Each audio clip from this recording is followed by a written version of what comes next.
Hello everyone, welcome to my new blog. कसे आहात तुम्ही सगळे? ब्लॉगच्या सुरुवातीला सांगते की 2-3 दिवसाचा मिळून हा एकत्र ब्लॉग असणार आहे. ब्लॉग छोटा आहे पण छान आहे, तुम्ही नक्की शेवटपर्यंत बघा. तर आज आहे मंदारची ब्लड ट्रान्सफ्युजनची डेट. आता ज्यांना माहीत नसेल त्यांच्यासाठी सांगते की माझा भाऊ म्हणजे मंदार, त्याला आहे थॅलेसेमिया मेजर, म्हणजे एव्हरी मंथ ब्लड ट्रान्सफ्युजन करावं लागतं. डिटेल व्हिडिओ मंदार आंबोकर ब्लॉगच्या चॅनलमध्ये आहे, मी लिंक तुम्हाला देते, ती पण बघा तुम्ही, म्हणजे तुम्हाला इन डिटेल सगळ्या गोष्टी समजतील. ओके, सो तिकडे ना जेवणासाठी असं काही फारसं काही छान मिळत नाही किंवा तेवढे हॉटेल्स तिकडे अवेलेबल नाही आहेत, म्हणजे आम्हाला मुलुंडला जावं लागतं ब्लड लावायला. तर त्यासाठी मी विचार करते नेहमीच, म्हणजे एक तर लेट पण होतं पण विचार करत असते की आपण काहीतरी बनवूया. तर त्याचप्रमाणे आज भाजी चपाती बनवून घेऊन चालली आहे. सकाळचं पाणी येतं 7:30ला, तर ते कंप्लीट भरून झाल्यानंतरच मग आम्हाला निघायला लागतं. पण निघेपर्यंत आम्हाला इतका लेट होतो की आम्ही नेहमी 12-1 वाजता पोहोचतो आणि तोपर्यंत सगळ्या जणांचं ब्लड ऑलरेडी लावून झालं असतं. तर चला पटापट मी सगळं काम आवरून घेते आणि डायरेक्ट तुम्हाला हॉस्पिटलमध्येच भेटते. जस्ट पोहोचलो हॉस्पिटलला, डायरेक्ट तयार वगैरे होऊन वेळच मिळाला नाही मध्ये आम्हाला, कारण लेटच इतका झाला होता. आणि आता बरोबर वाजले 9:15 झालं आणि आम्ही आता पोहोचतो हॉस्पिटलमध्ये. घोडबंदर साईडला खूप ट्रॅफिक असतं त्याच्यामुळे. आणि महाशयनी इकडे काय खाल्लं आहे माहिती आहे? खोकला आहे, तर पण इकडे लस्सीचं एक कंप्लीट ग्लास संपवलं आहे. कशाला खातो भाई? खोकला आहे तर भाऊ मिट्टो लागे से बाद में खोकू होऊ से, फिर डॉक्टर के पास जाऊ से, स्टॅमिना आवेश उगाच काय. चला तर इकडे सुई वगैरे लावायचे, ब्लड काढून घ्यायचं. इकडे बाकीच्यांचे ब्लड आले पण आणि आम्ही सगळ्यात लेट. आमचा लेटचा आहे ना, म्हणजे शिक्का इकडे कपाळ मारत होते आणि लेट आहे ऑलवेज लेट. हॉस्पिटलमध्ये आल्याला लगेच आपल्याला पहिले ब्लड सॅम्पल द्यावं लागतं.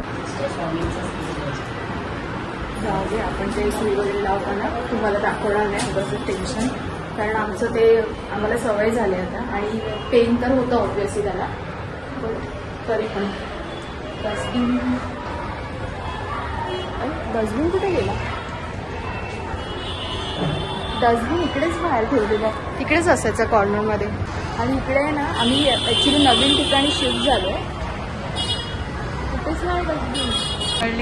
उघडले डोळे उघडले, काय नाटकी हवे. कॅमेरा ऑन केल्यावर लगेच डोळे बंद करतो. देऊ भाजी चपाती. भाऊ झोपायचं नाटक करू नको, आताच डोळे उघडे होते तुझे. होय, जाऊ दे, आपण एकटं भाजी चपाती खाऊन घेऊ.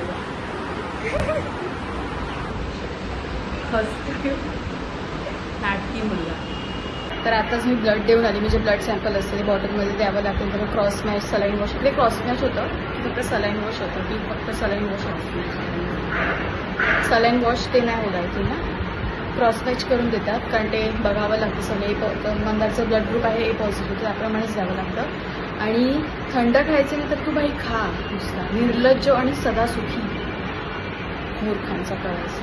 तर आता इकडे मंदारला सुई लावले. आता अजून मला वाटतं 1-पाऊण तास लागेल आपलं ब्लड यायला. आणि इकडे ऑलरेडी एकाचं ब्लड आलेलं आहे, दुसरी पण बॅग आलेली आहे. आम्ही खूप लेट आहोत ॲज युजल.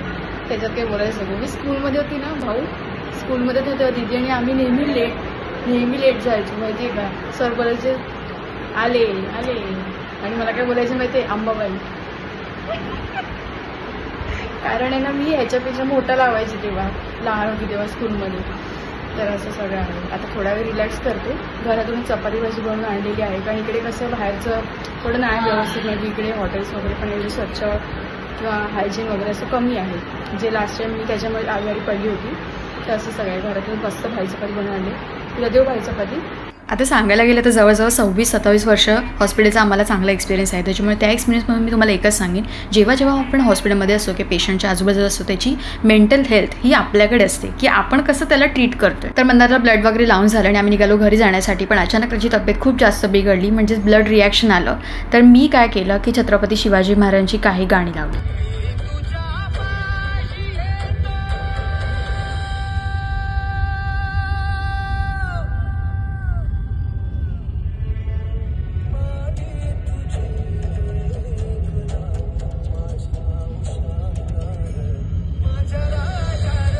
म्हणजे लिटरली ही गाणी ऐकून मंदार थोड्या वेळातच उठून बसला आणि त्याला बरं वाटायला लागलं. Hello everyone, same day next blog.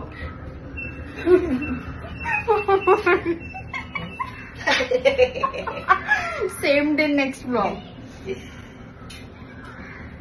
Same blog next day. हां, हे परफेक्ट आहे.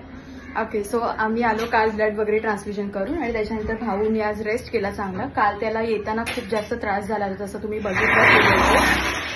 तिथे काम सुरू आहे, दाखवते तुम्हाला काय काम आहे. तर आपल्याकडे आता गॅस पाईपलाईनचं काम सुरू आहे. म्हणजे ज्या भिंतीला गॅस पाईपलाईन होती तर ती भिंत कंप्लीट खराब झाली होती आणि टोटल बाजूला 4 स्क्रू असतात त्या मीटर बॉक्सला आणि 2 स्क्रू पूर्ण निघाले होते. त्याच्यामुळे कधीही तो मीटर बॉक्स खाली पडण्याची शक्यता होती. त्याच्यामुळे पटकन लवकरच हे सगळं काम उरकून घ्यायचं हा विचार केला, कारण मोठी रिस्क आहे भाई, कधी काही होऊ शकतं. आलेले लोक काम तर करून गेलेत, बट मला आहे ना थोडा कचरा बघून माझं डोकं फिरलंय. बट करावं लागेल आपल्याला, ते लोक तर साफ करून देणार नाही.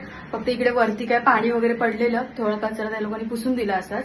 आणि इकडे त्या किचनवर एवढी माती आणि एवढी दगडं छोटी छोटी पडलेत. चला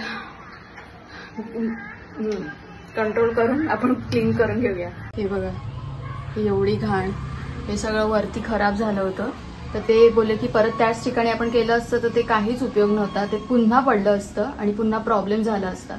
आणि त्या लोकांनी तर या साईडला शिफ्ट केलं, लेफ्ट साईडला कम्प्लीट तांब्याची जी, तांबे नाही पितळ, हा कम्प्लीट तांब्याचं ते काय बोलतात पाईप वगैरे त्यांनी टाकलेलं आहे. आणि इकडे सगळी घाण, हे सगळे आता डबे इकडे ट्रान्सफर केले आणि ते हे पूर्ण क्लीन करून घेते. त्याच्यानंतर हे खाली पण सगळी एवढी घाण पडलेली आहे आणि पूर्णच मग आता क्लीन करावं लागेल सगळं, कारण मला जेवण करायचं अजून. ठीक आहे अभी कोई बात नाही, कर लेंगे, ये भी सहन कर लेंगे दोस्तों. आणि हा अजून एक गोष्ट की त्या लोकांनी हे पूर्ण ना सेट राहण्यासाठी इकडे हे असे हुक्स लावलेले आहेत, हुक्सच बोलतात ना याला, हा अशा प्रकारचे हे वाले आहेत. ते जवळजवळ 10 वर्ष जुने आहेत ते बोलले, तर ह्याचं काहीच उपयोग नाहीये. इकडे पण आहे हे वाले, तर ह्याच्याने ना फिट बसायचंच नाही कम्प्लीट. म्हणजे ह्या रॉड आहे ना पूर्ण पुढे यायचा, तर काही उपयोगच नव्हता. हे खूप जुनं झालेलं, त्यांनी काढलं पूर्ण. आणि इकडे त्याच्यानंतर इकडे वरती पण तिकडे ते सगळं त्यांनी फुल पॅक करून दिलं सिस्टमॅटिकली. तर आता हे सगळं क्लीन करून घेते. बाहेर मी ते लोक होते तेव्हा मेथीची भाजी वगैरे साफ करत बसली होती, कारण आजचा मेन्यू आहे मुगाची डाळ, मेथीची भाजी आणि चपात्या आणि भात. तर असं आहे, किंवा मग नाचणीची भाकरी. हे पहिले करूया, नंतर भेटते तुम्हाला. तुम्हाला म्हटल्याप्रमाणे की 2-3 दिवसाचा मिळून हा एकत्र ब्लॉग आहे. तर आज आपण चाललोय पहिल्याच दिवशी, रिलीज डेटच्या दिवशी छावा मूवी बघायला. म्हणजे खरंच या मूवीसाठी मी एक्सायटेड होते आणि तेवढी इमोशनल पण होते की कसा चित्रपट असेल किंवा काय गोष्टी असतील. पण जेव्हा सुरुवात झाली तेव्हा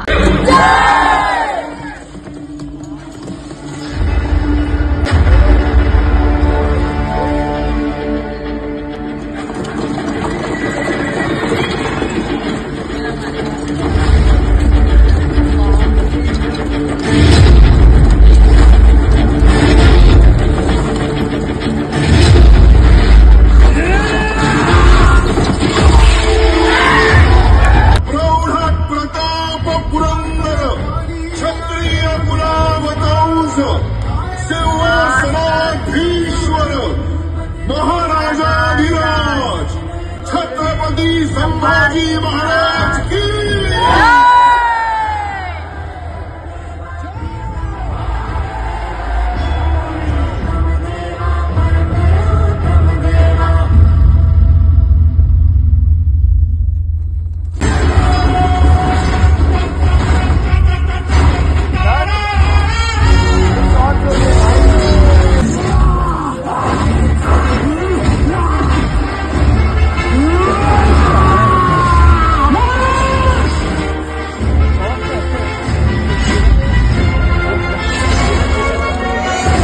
छावा चित्रपट कंप्लीट खूप भारी आहे. आतापर्यंत तुम्ही जरी कोणी नसेल बघितला तर मी रिकमेंड करेन की नक्की बघा, कारण आपल्या महाराजांनी किती यातना सहन केल्यात किंवा किती भोगलं हे सगळं आपल्याला त्यातून पाहायला मिळेल. बाय.